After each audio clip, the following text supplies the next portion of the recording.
Welcome back to the Healthy Diabetic Podcast. I'm your host, Coach Ken Kniss, diabetes coach, type 1 diabetic, nutrition coach, and strength coach. Before we get started, please remember that nothing that you hear on this podcast should be considered medical advice or otherwise. Please always consult your medical team before making any changes to your diabetes management. Okay, we'll jump right in here today. I had the amazing pleasure to sit down with Grayson and his family. Grayson is one of my Camp Hamway kids. He was on the podcast a little bit ago as one of the Camp Hamway kids. So if you want to listen to that episode, go ahead and go back and listen to that episode. It's a very good episode of him just quickly talking about his diagnosis story. But we got to hear his diagnosis story in a little bit more depth in this episode. And his mother, who is his primary care parent, was also in attendance. And his father, who is also a type 1 diabetic, was in attendance. So I got to have a really good conversation with these three individuals talking about their different perspectives on diabetes, how they have come together, how Brian and Sarah, Grayson's parents, have come together and built and developed a strategy of parenting Grayson and his type 1 diabetes. And we also got to hear a little bit about Brian's diagnosis and how he's been doing with his diabetes for the last 31, 32 years. So this is a really good episode from the perspective of all three of these amazing individuals. I'm really excited for you guys to hear this conversation. So without further ado, let's get with Grayson, Sarah, and Brian. My name is Grayson Adams. I'm 13 years old. I was diagnosed in September of 2020. I think we were gonna start school because I was homeschooled at the time, and we were gonna start school that day. But so I'd been showing a lot of the signs of of having diabetes, drinking a lot of water, going to the bathroom a lot. going to the bathroom a lot, just those kind of things. Losing a ton of weight. Yeah. And I was pretty much skin and bones.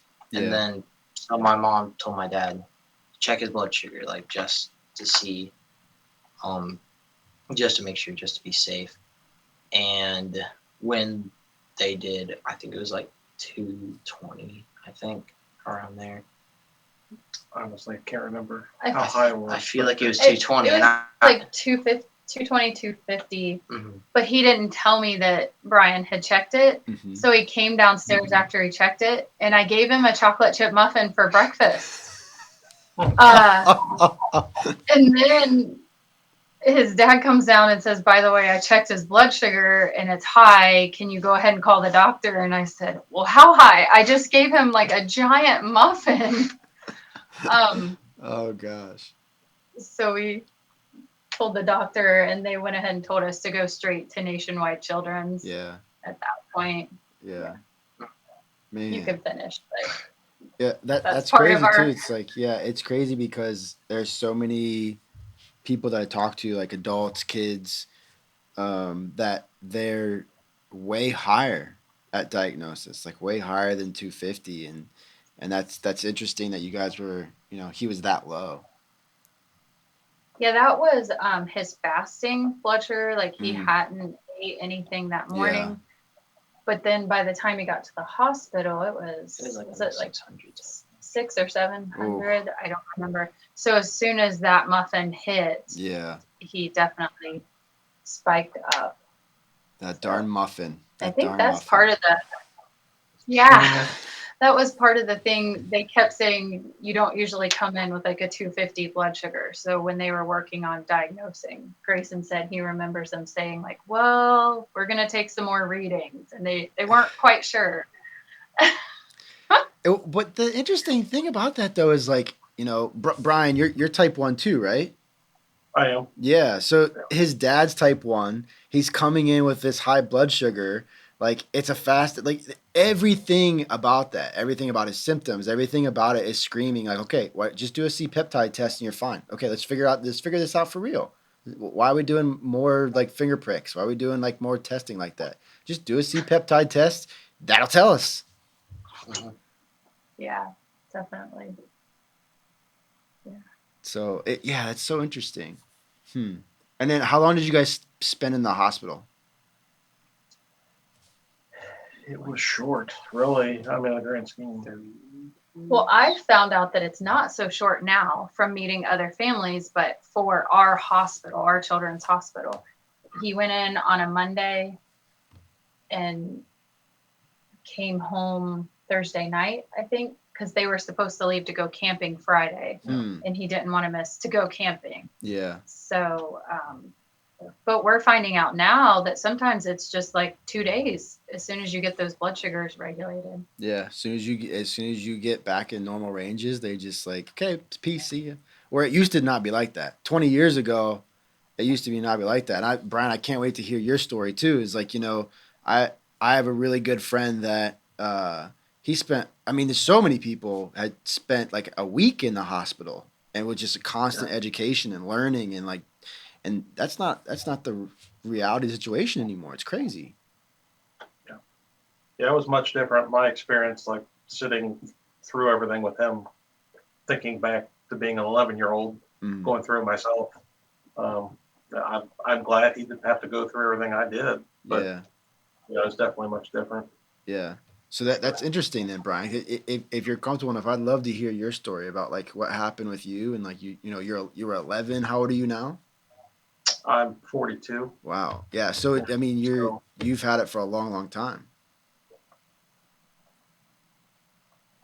Uh-oh. Did I lose you guys? Sorry. Yep. There we go. Okay. You're back. Sorry about that. All right. Yeah. So you've had it for a long time, and back when you were diagnosed, things were totally different than they are now. Mm-hmm. Yeah, it was definitely a big difference. So I mean, when I was diagnosed, so it's funny. I mean, both with Grayson and myself as a kid. So my father was a firefighter and an EMT, so he should have known the signs. Mm-hmm. It was one of those things. Sarah and myself. Sarah was previously a paramedic, and I'm still a paramedic. And then obviously I've been a diabetic for 31 years. Yeah. Like we should have recognized the signs earlier. I mean, luckily we recognized them kind of early. Anyways, I can remember back when I was a kid, just that whole scenario. So Sarah likes to joke a lot with me about my parents and how I was raised as a kid, and some of the choices that I got to make as far as eating and meals and stuff that I won't go completely into that, but not the best diet. Anyways, you're not alone, man. I was in the same boat, man. Yeah. And I guess I'll come back to that because there's one thing I remember about sitting in the doctor's office. But I remember that day I had recently, prior to that, played hooky from school. So I gave my mom a story about not feeling good in the morning. So I stayed home from school, a couple weeks before. Woke up that morning. I'll rewind a little bit, but I can remember one thing that I do remember is going to McDonald's and going through the drive-thru and getting, at the time, a large Coke, right, with my value meal that I get, going through the drive-thru or whatever, getting a large Coke and drinking it before we got out of the drive-thru. Ooh. So like the thirst, like I can remember that. Yeah. Which obviously, now drinking a supersized, Coke full of sugar probably didn't help my situation. Yeah. But the next morning, waking up just feeling awful, and then getting the lecture from my mom about, I've used my freebie for that quarter or whatever. Like, you're getting up, you're going to school, like you're not screwing with me. So she made me get out of bed, and then I can remember throwing up shortly after that. So she's like, "Oh, well, maybe he really is sick." Yeah. And then I don't know what all happened between that, but obviously my parents started thinking about it. So they made a doctor's appointment, and as soon as we got to the doctor, they took me back. I mean, obviously they had an idea of what was going on. They checked my blood sugar, And it was, I mean, I remember it being like over 600 at the time. And remembering just kind of the look on my dad's face when they tried to explain what was going on to me. And like I can remember thinking, like when they basically said my body can't process sugar, like I remember saying, so does that mean I can't ever have ice cream again? Like that's the one thing I remember from being in the doctor's office was the thought that I'm never going to be able to eat ice cream. Anyways, fast forward, you know, they wanted to call a medic to have me transported to the hospital. Obviously, my dad being a firefighter who can do everything, right? He's like, no, we're fine. I'll take him over to Children's. So we went over to Dayton Children's, and I know I spent at least a week in the hospital with that diagnosis and just everything, like going through the finger pricks, you know, so many times a day. Like it was just as hard as it was for Grayson. I feel like it was totally different for me. And I'm totally glad that different. Didn't have to go through all of that. Yeah. Multiple totally injections, multiple injections a day, and just having to get over giving yourself shots and all that.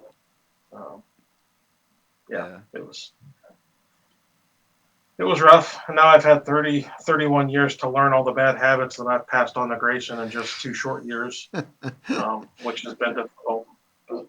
Yeah. But I will say, like, looking on the positive side with this, right? Who better to be his parent than another type 1, right? That's the positive out of this, right? If we can look at some type of positive, that's the big positive that I would really encourage you to look at is who better to take him through this than a type 1. Now, obviously, the management styles that you grew up with are totally different than management style now. I mean, it's like he's on, cloud 9 right now, compared to what you had to go through. So, give yourself grace, man. Like I can't imagine living in the era that you were diagnosed in, right? I am somewhat blessed. Yeah, so I am. I got you. You're back. You're good. Yeah, so I would say that I can't imagine living in the era that you were diagnosed in because like I am so reliant on the technology. I'm so reliant on the data right in the palm of my hand, not having to write it down, not having to track it like hour by hour. Right? It's in my freaking hand. And that's how I've become very good with diabetes. And not having that technology, I can only imagine. Yeah. I can remember my mom putting together, we called it a kit, but it was one of those little like shower totes or whatever, and it had the glucometer and the lancets and strips and ketone test strips and everything together. But then my paper log of keeping track of all my blood sugar readings. And I can remember the first time that I forgot to check my blood sugar before I ate, and thinking that my mom was going to kill me. I was at home at like after school or something. Yeah. And I still don't think she knows that I thought I was cheating this, like, because I just put a number in there that I thought sounded good, and thinking that she finds out she's going to kill me. But now everything is on his iPhone and technology is readily available to us. Yeah, it's incredible. It's incredible. Grayson, you're on cloud 9, man. Like we got it so good. You don't even know. You don't even know. Brian, did you have to like pull your insulin too? Like, and not to really age you, you're right, but like did you have to like pull the insulin and like mix it and that type of stuff too? Yeah. Yeah. I remember having I had so when I started there were so many units of regular insulin and then so many units of NPH insulin. So mixing that, morning and evening.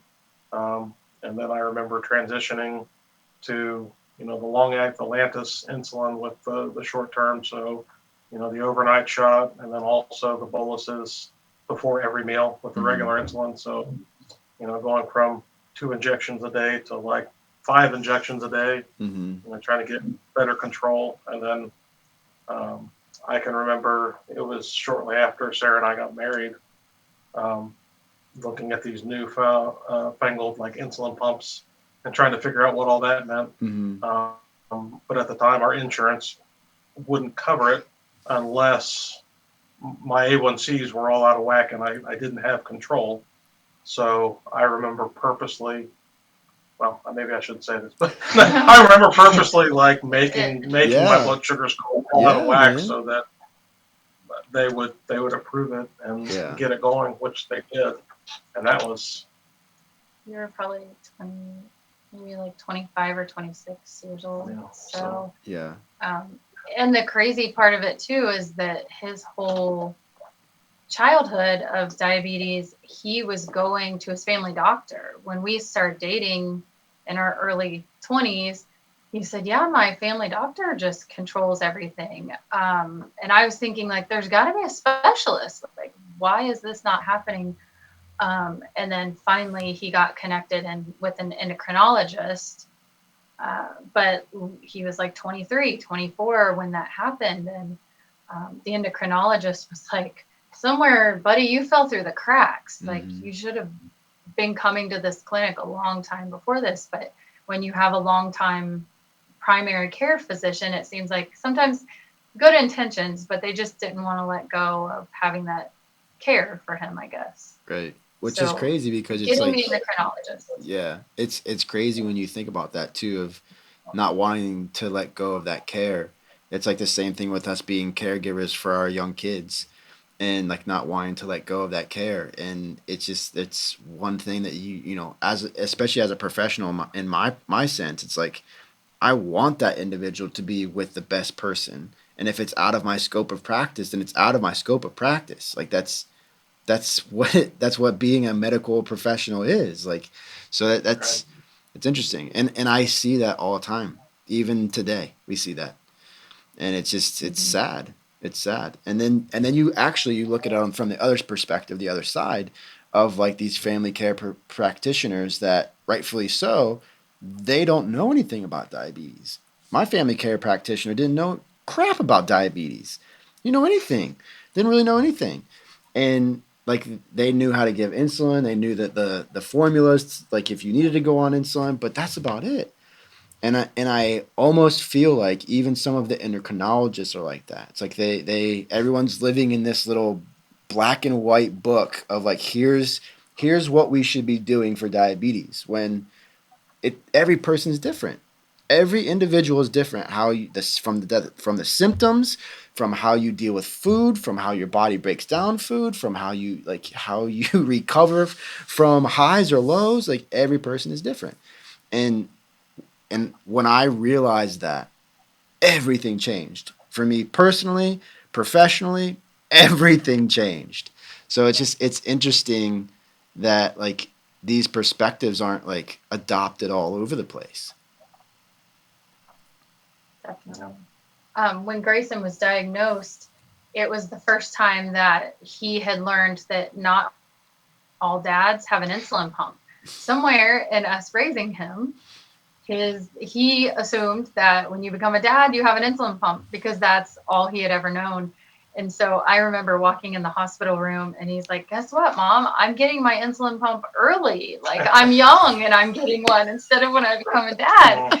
And that was like an eye opener for us because diabetes, since we've been married, it's always been Brian's life. So we forget sometimes that there is life outside of managing diabetes. Mm-hmm. So that was just pretty funny that he's like, I hit the jackpot. I get mine early. That's hilarious.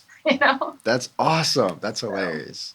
That's hilarious. But it's true. Like the environments that you grow up in, and the environment that you're constantly in, you adopt those thought processes. You adopt that environment, and it's 100%.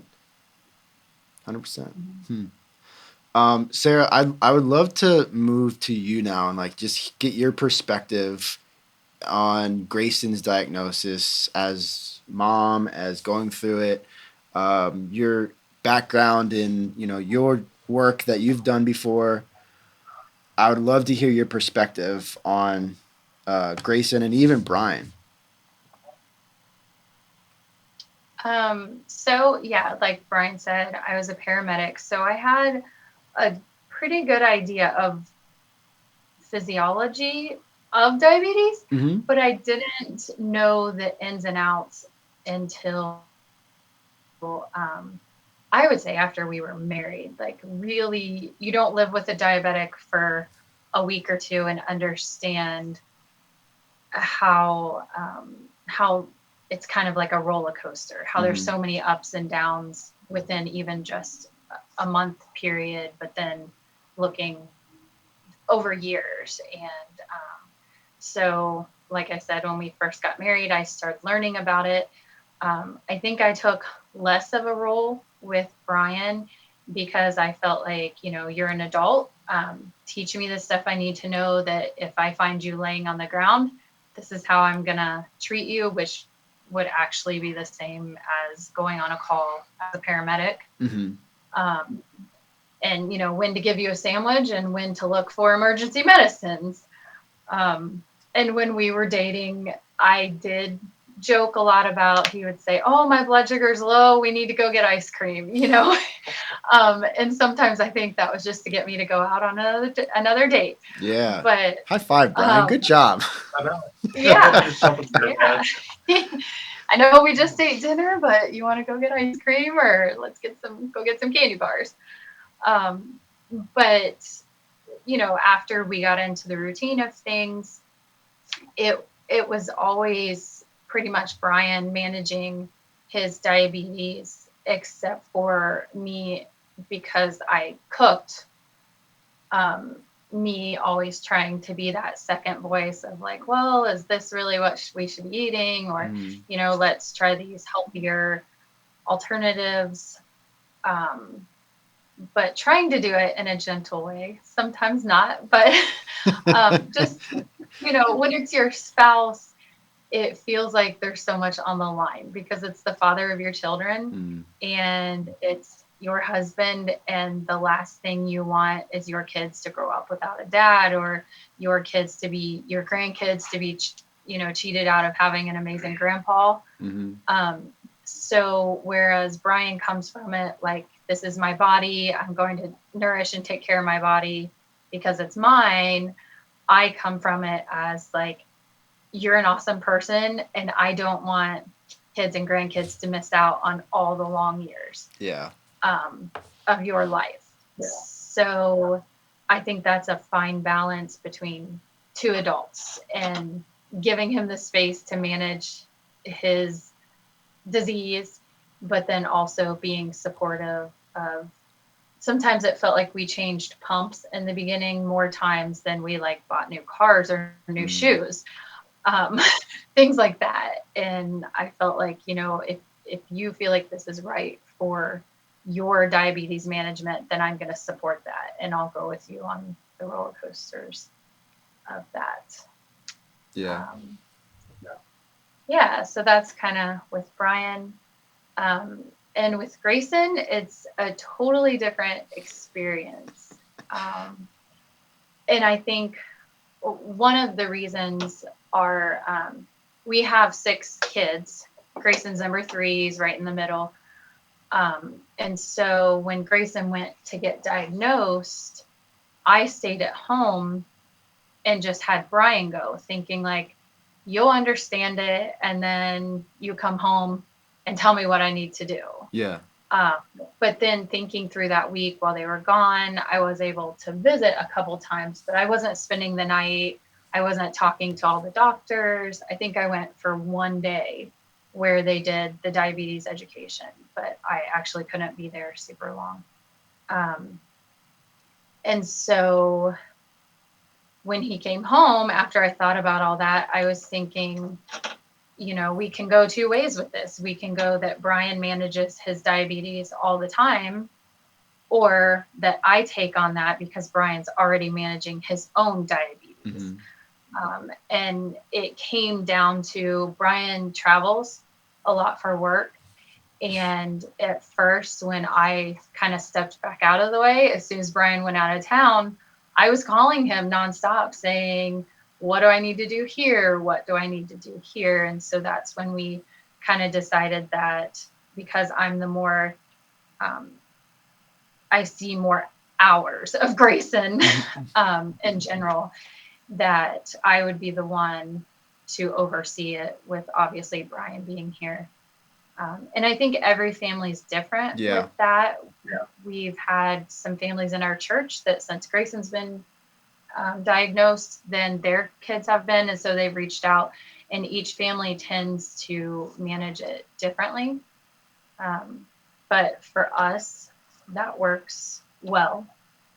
And then I would say with me helping Grayson, we're always adjusting those fine lines of giving him a chance to make good decisions for his treatment and good decisions for food choices and exercise, and letting him grow with that, as opposed to him turning 18 cold turkey and leaving for college and then having to do the growing then. So I love that, because it is one thing, especially coming from the mother, coming from the parent. Like, you have this, you have this nurturing thought process and feeling for your own kid, right? And I know I feel that for my kids. Like, I can't tell you how many times I've stayed awake at night thinking about, like, oh God, they're sick. What's going on? Oh God, I better test their blood sugar. It's so many times. And the most interesting piece with all of this is that nurturing person needs to be able to take a step back and know that they're going to be okay, because you've been able to teach them the right things. You've been able to teach them what they need to know. You've been able to educate them.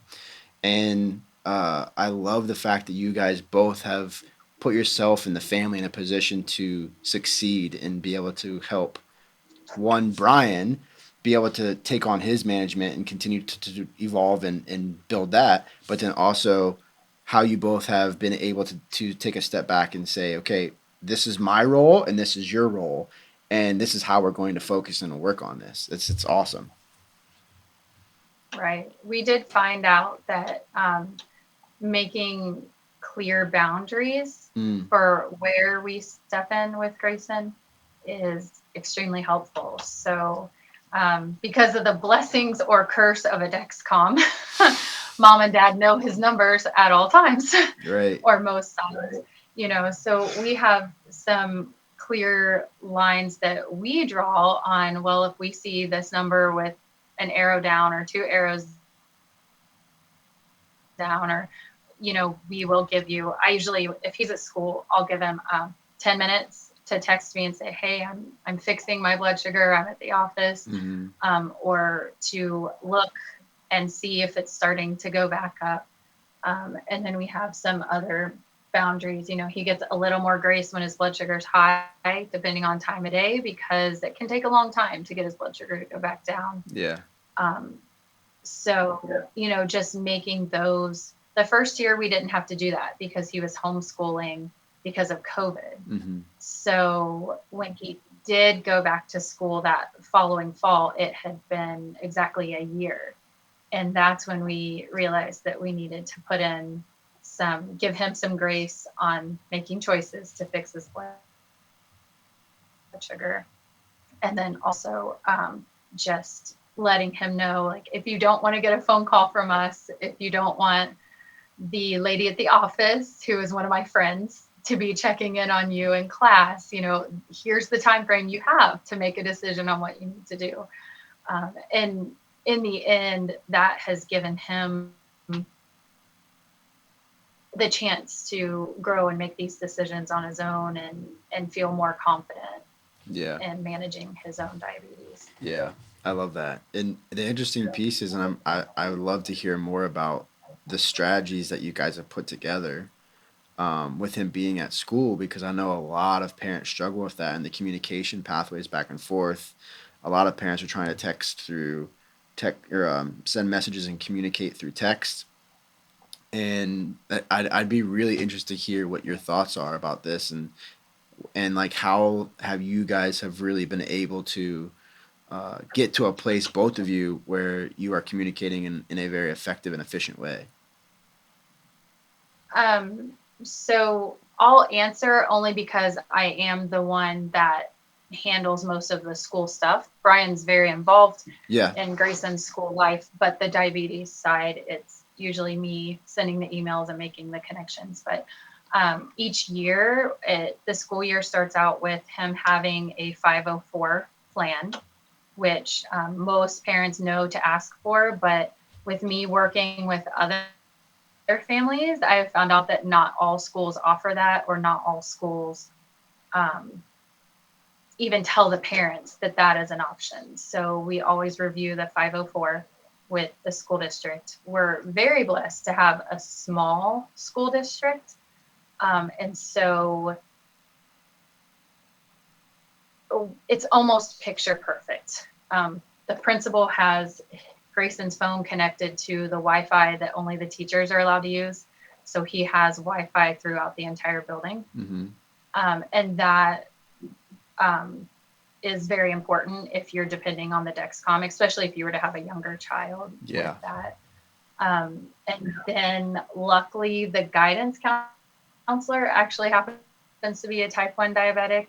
Wow. And so the minute she heard that Grayson was a diabetic, she fully stepped in and said, I will be here for you mentally, physically, treatment wise, like whatever you need, you let me know. Mm-hmm. But she's also really good at staying hands off unless otherwise asked, you know, so she definitely holds good boundaries with that. But after the 504 each year, prior to the start date of school, we meet with all of his teachers. The principal sets that up, and we just have like one big group meeting. We go over all the signs and symptoms of if he's low, if he's high. We explain the 504 accommodations, which really there's not a ton, but they are big.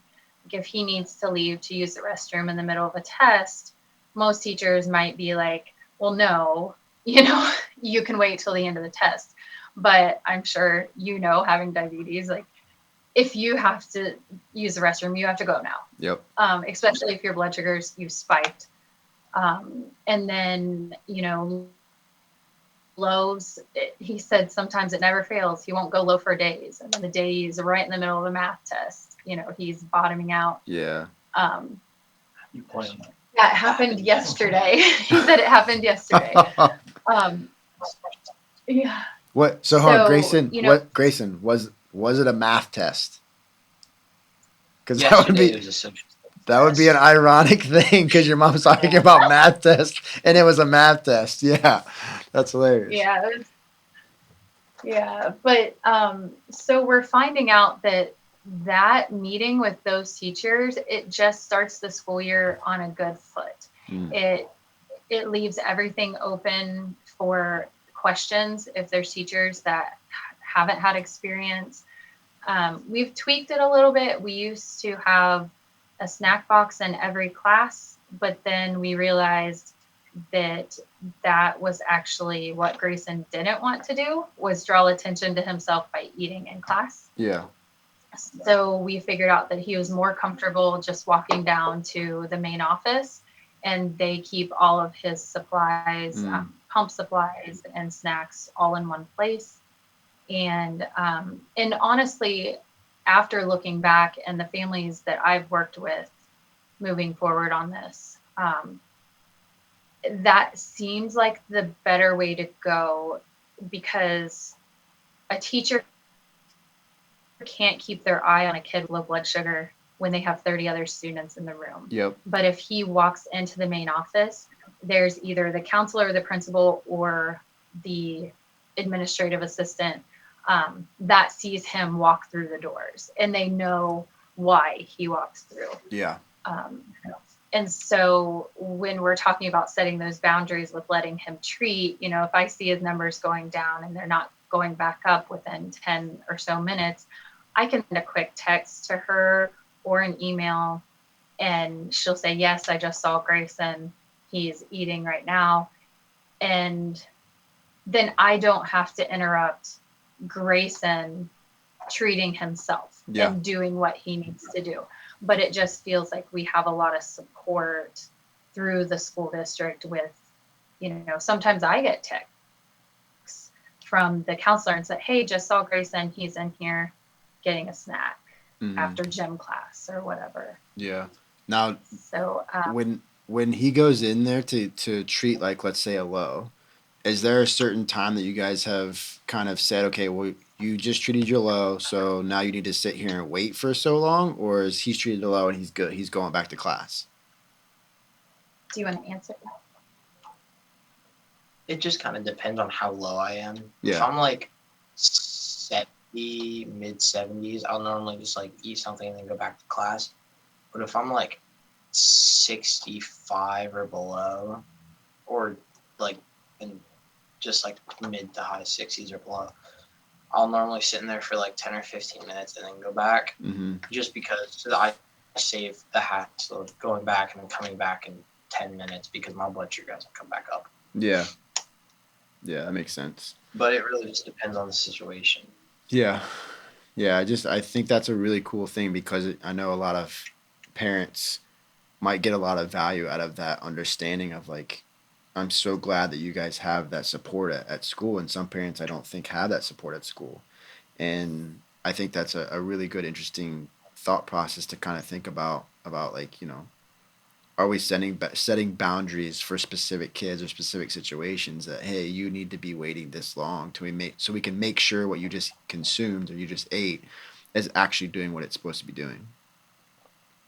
That's one of the questions the first year that he came back to school. That was one of the questions the school district had for us, because we do not have a nurse at every school building.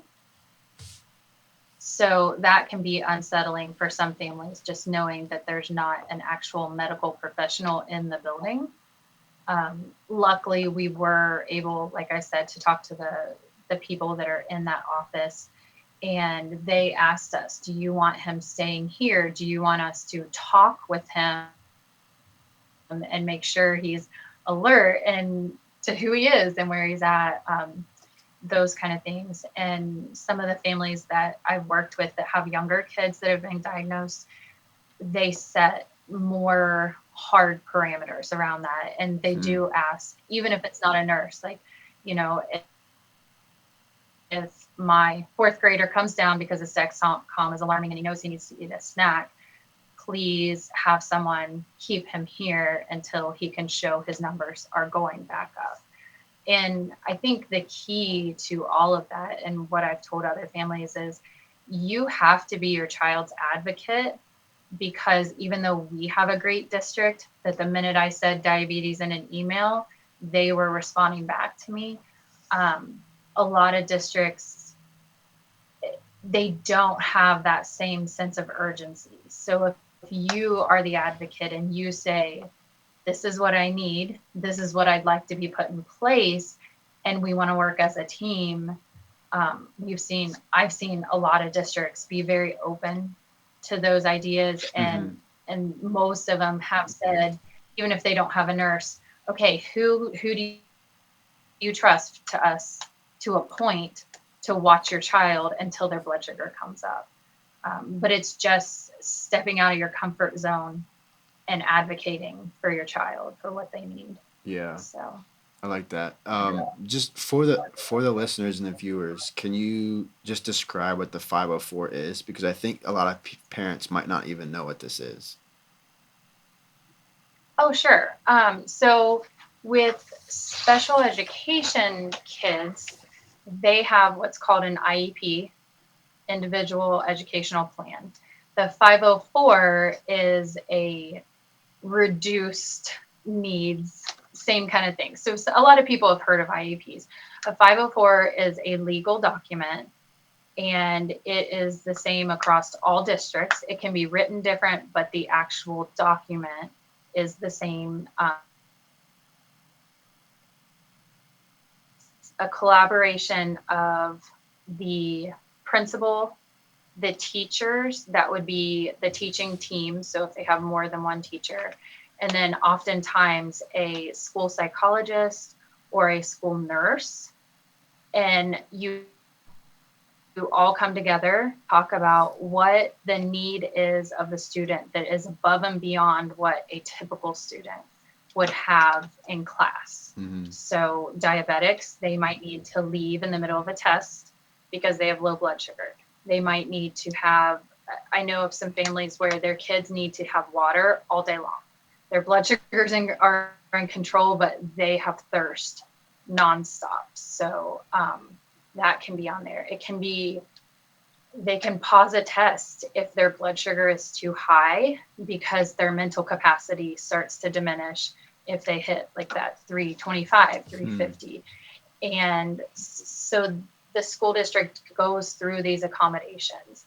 They also ask your, whether it's a pediatrician or hopefully an endocrinologist, to send information that they add into the plan. And once everything is decided, the parents sign it, the school district signs it, and that becomes like a binding document that the school district has to abide by.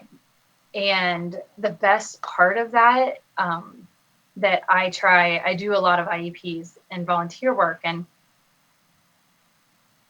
what I try to explain is this is not a negative thing at all. This is protecting you. This is protecting you as a parent, protecting your child. And it's also protecting the school district because it gives them very clear guidelines on what to do for your child. So it's one of the best ways you can advocate. And because we're in the state of Ohio, you can find more information on the Ohio Department of Education. They have a section on their website that talks about IEPs and 504s. Lovely. Thank you so much for explaining that, because I think that that bit of information is going to be very valuable to a lot of parents. So thank you very much.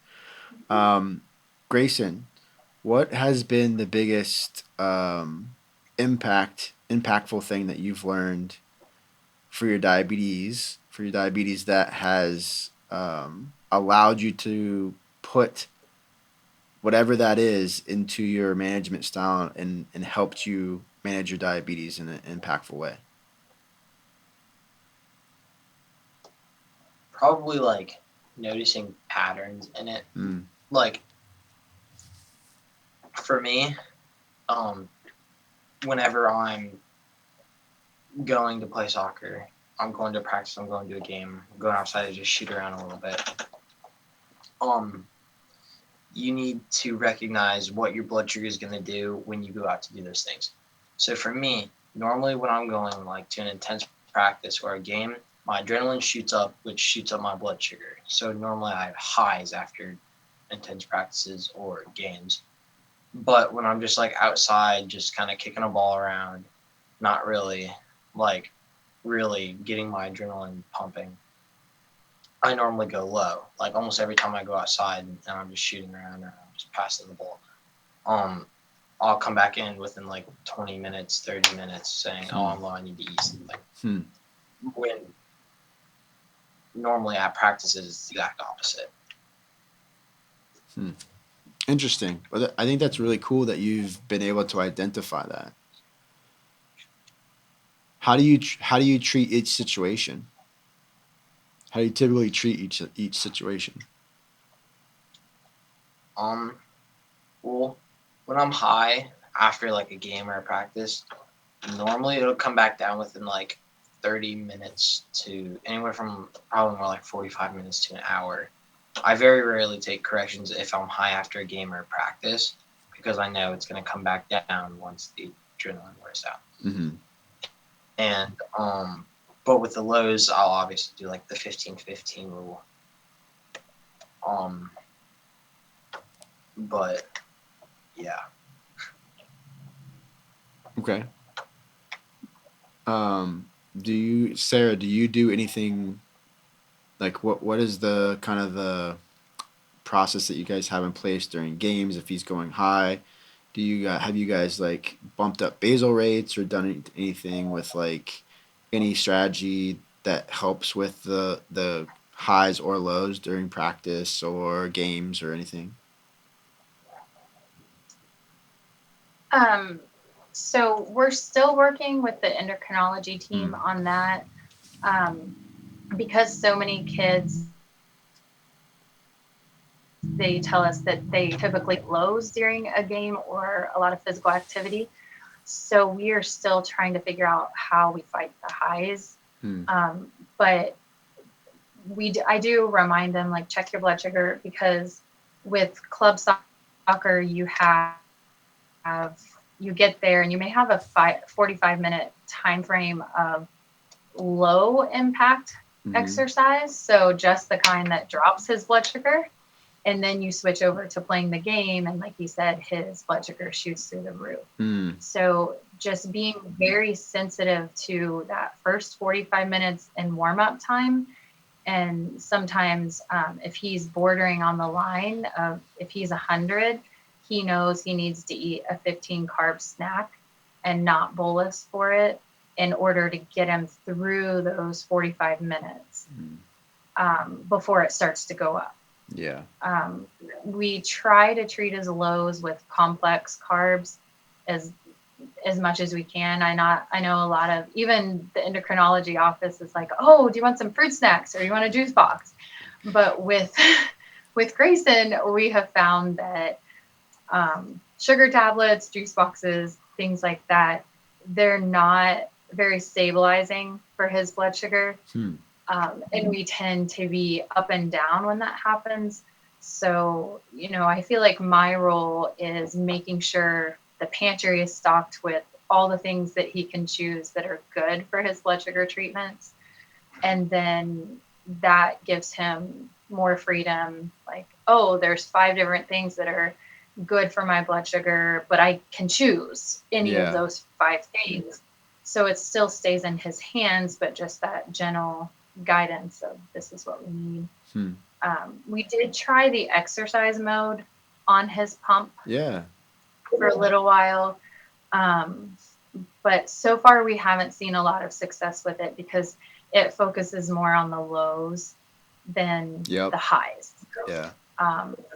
And we're still waiting for Dexcom to make the range from his actual meter on him to reach the receiver that's sitting by the sidelines, because in all honesty, not all of our kids love to wear their phone or the receiver strapped to them in some type of elastic band or something. Grayson just says it kind of gets in the way. So that will be awesome when that signal can cover like an entire football field or soccer field. Because then I think the pump will be even more sensitive to doing those micro corrections throughout playing instead of trying to solve the high at the very end. I'd also be interested in, like, as working with the endocrinology office, I would be interested if they like are talking about maybe doing some temp basals or increasing the basals or putting in temporary basals or something that are going to help maybe a little bit with those highs. So when we talked about that, if you really want to get technical on his pump, so we talked about some of the temp basals, and we're thinking about working on that through the winter season, through like some practices and things. But when you set those temp basals, one, if your receiver is not in connection with your transmitter, then it goes back to what's that basal called? Just the regular manual basal. So it reverts back if it can't get readings. And then we also were hesitant, like in the middle of an actual game, what happens if that's too high and then it drops them really low? So that is our next step. Interesting. But it's definitely going to be a long process instead of just like, oh, well, let's pump up that basal and see if he drops low. Yeah, because because actually thinking about it, it's like that basal rate might be good this time, but it might not be good next time. All depending on how much food he has on board, what insulin's on board, like so many different factors are going to go into that. It's so interesting. Grayson, you're on the Omnipod or the Tandem? Right.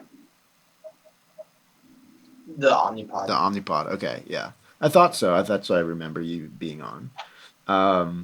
Yeah. So, do you like to hang out in automated mode or manual mode, or a little bit of both? Most of the time, I'm in auto mode. Yeah.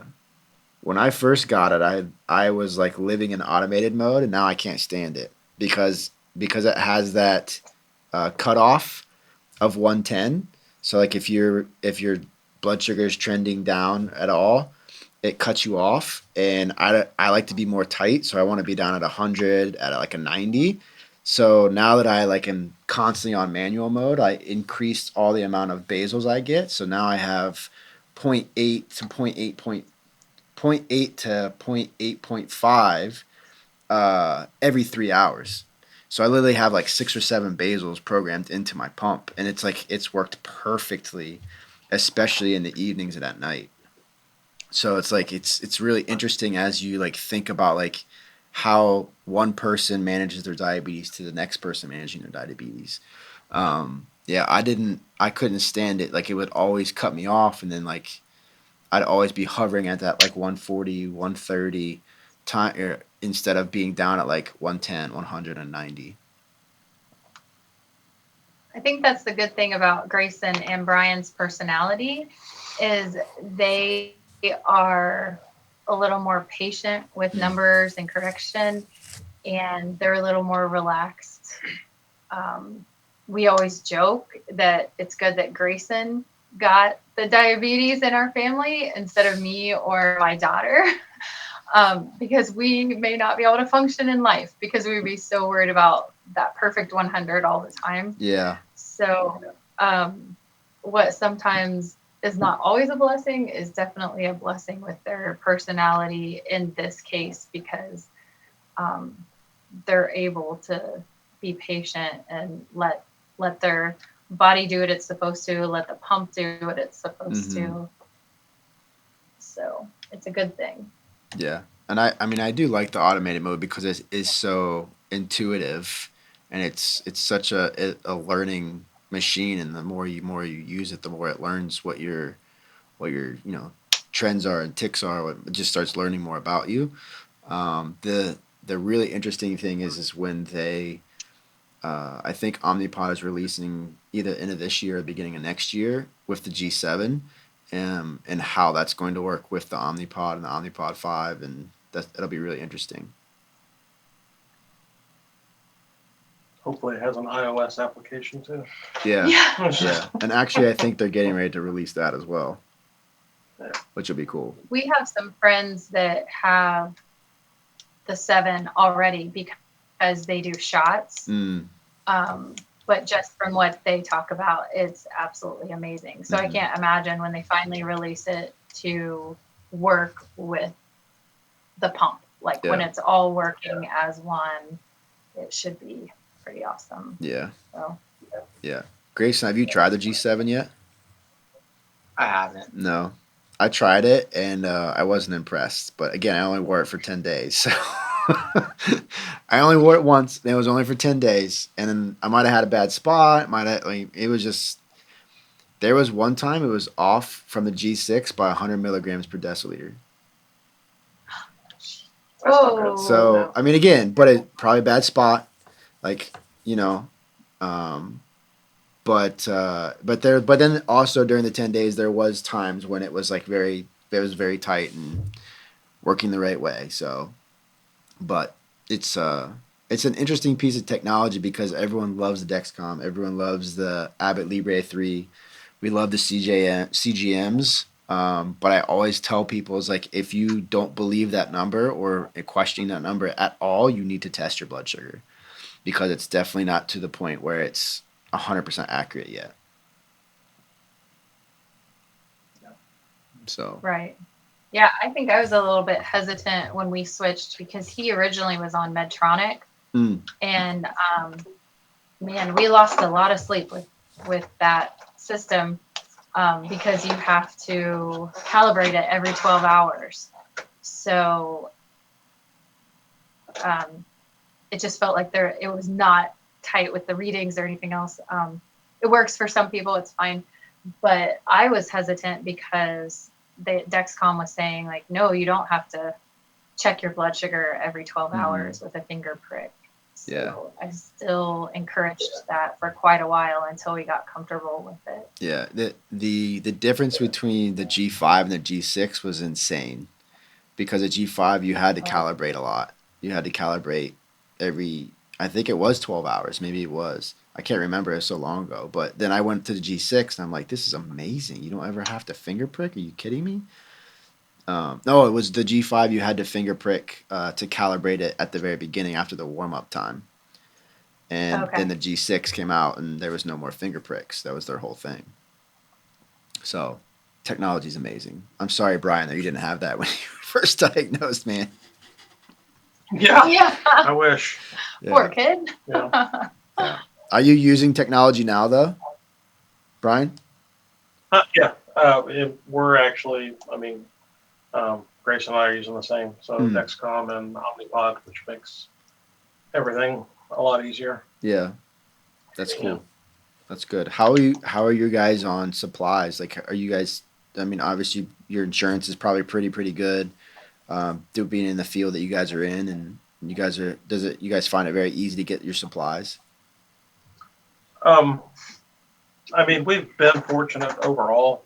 I think we had some changes with our insurance this past year that kind of changed some of that a little bit.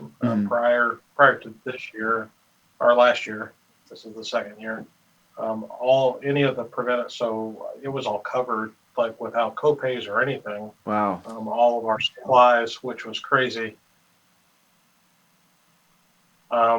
And then the plan switched.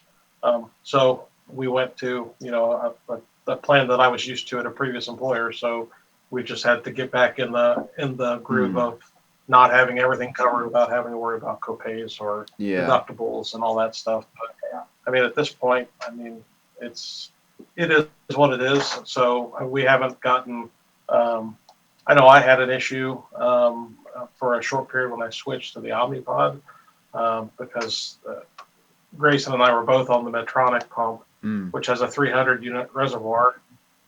So I was having a problem with the Omnipods just personally because I needed that 300 units to get the full 3 days out of the pod. So there was some back and forth with insurance and getting them to give me more pods, so that all that worked out. And then ultimately, kind of coming back to having an endocrinologist and a doctor that you can talk to and work through the issues with. They kind of asked me, like, have you ever thought about U200 insulin? And again, it's like, wow. I didn't know what that was. I'm like, what are you talking about? It's like, well, it's, double the concentration essentially. So, we can make the pods work the way that the Omnipod is supposed to function with, the same quantity of liquid. That was really the only issue that I've had, from switching, and I love I don't know, I'm sure Grayson probably feels the same way, like the no tubes and all that stuff like that. That was a big game changer for me. Yeah. It seemed like, especially as a firefighter, like the tubing was always getting caught on something, or trying to figure out, what I was going to do with it. Yeah. I didn't think I was on Tandem. I was on Tandem in their closed loop system with the G6, and I didn't think that it would be a big deal until I switched, like not having the tube, and it's like, holy moly, it is totally different. It is absolutely kind of crazy. Different. So I was really worried when we first switched because that pod seems so large when you first, just comparative to what your infusion sites with the other pumps. But I think it took me a couple of days, and it's like, oh yeah, that's it's not getting caught definitely on worth. Stuff. Worth not getting caught on getting caught on stuff when I walk around or finding a place to clip the pump and the tube on my belt. And Yeah. it just, disconnecting all the time. Yeah, disconnecting to take a shower and just all the I think there's a rumor a year ago, maybe it was a couple years ago, that Tandem is working on their version of the Omnipod, where I think this was 2 years ago, but they were going to call it the Sport, where it was not going to have a tube. I'm still waiting for that thing. So, but yeah. We do talk about that. We say who would pick one with a tube when you can't have a tube. Like what would be the reason? So I think but like you comfortability, said, they didn't know. Yeah, I think it's comfortability. I mean, I like the Tandem, and the software is like, it's awesome. I mean, that the Tandem software is the first generation closed loop. Like, the OS for the Omnipod is different than the OS for the Tandem. But I interviewed one of the ladies that was like the very first. I think it was back at Arizona State when she was in grad school. She was like part of the whole beginning of the closed loop technology research. That was such a fascinating conversation with Tandem, and we weren't able to release the episode, but it was such an incredible conversation just hearing about the evolution of that type of technology, of this closed loop system that we now feel like we can't live without. Yeah. So cool. So as we wrap up here, guys, as we wrap up, I would love to ask each of you one more question, just kind of giving some insight of your guys' experience. What are 1 to 3 things that you feel has helped you in your role in the family to be able to either help Grayson, help Brian, Sarah? What is 1 to 3 things that you think that could be impactful for a listener or a viewer to kind of hear that could kind of help them if they're struggling with the condition? I'll go first because it's easier, and I'll give you one, only because we kind of talked about it already. But, kind of like Sarah said, having her kind of be the lead on Grayson's care. So especially if you're in a family that has more than one diabetic. So, like I said, we joke with developing all the bad habits over the years and things like that. One in particular that I think about is just bolusing for meals. Just because of being in the fire service, I've never bolused before a meal because I never knew when I was going to get interrupted, so that I couldn't finish the meal, like that kind of stuff. And then just with the educational piece of things, most of the time, especially when we were in the hospital with Grayson, the educators would come in and talk. And I know I don't want to say I know everything, but I know a lot of the information that they're going over. So I tend to assume that Grayson knew it too. And then I was less likely to listen for new information. So, I would get home and Sarah would ask me questions and I'd be like, well, I don't know, and so I would just say, with our family, especially having more than one diabetic in the family, or, if you're one of the parents is a diabetic, having the other one maybe kind of be the lead with the child, to me has helped us a lot. That's awesome. So I can just kind of offer support or blank stares to Sarah when she asks me a question that I don't know the answer to. A blank stare. I love that. Yeah. Oh, that's great. Grayson, what about you? Grayson, what about you, buddy? I'd say just be patient. With really everything. If you're high, you're not going to go down in 5 minutes. You're not going to go from 300 to 90 or 100 in 5 minutes. Or I've never seen that happen, and I doubt. Mathematically, it's not possible. Just yeah, and same thing. If you're low, you're not gonna go up the second you eat something unless you borderline low, barely even considered low. like 75, you're not gonna see the numbers change immediately from being low to high or high dropping back down. And it's not only with blood sugars, like just in general, if people have questions like about it, like just answer them, like and most of the time they're not being rude about it, and they'll just be curious. So the best thing is just answer them to the best of your ability, and if they have any more, and if you don't know the answer, just straight up say you don't know. Like if you don't know, you don't know. Yeah. There's nothing you can do about it. Yeah. But it's a good opportunity for you to go learn about it though, if you don't know. Mm-hmm. Yeah. I love that, man. Good. Sarah, what about you? I think as a wife, don't overstep your boundaries, and remember that your husband is an adult and your husband has lived with it for quite a while, or if it's a new diagnosis, they're still learning. Brian learns, like he said, new stuff all the time, especially when I come back from the endocrinologist and I'm telling him about things and he's like, well, I have not heard about that. Yeah. So like Grayson said, being patient with your spouse if they have diabetes. And then with your child, I feel like this applies to all ages, but give them credit for learning on their own. And yeah, I think I didn't give Grayson enough credit in the beginning to really own his disease and own his treatment. I just wanted to do it all for him to make sure his numbers were that Dexcom was straight line all the time. And in the end, I think that works against you as a parent, and it works definitely against the child. So I would say just give them credit that they're smarter than you think, and they're more capable than society tells them they are. Yeah. So when we walk in a classroom full of teachers, I can fully be confident to tell them that Grayson is the lead manager of his diabetes, and Brian and I are there as support and resources and to check in.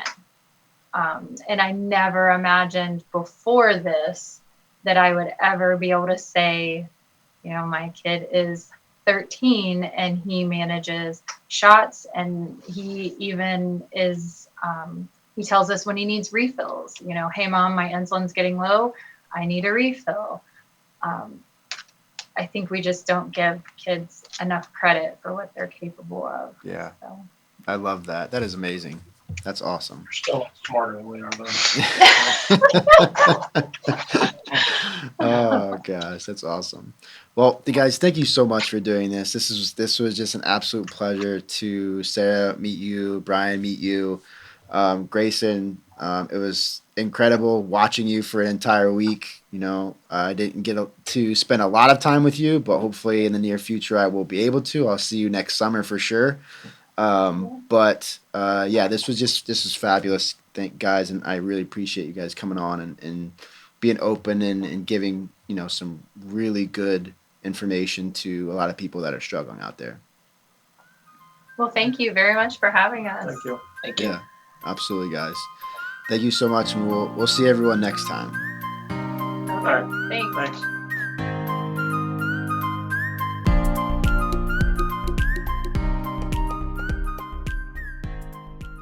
Boxland Media. Think big.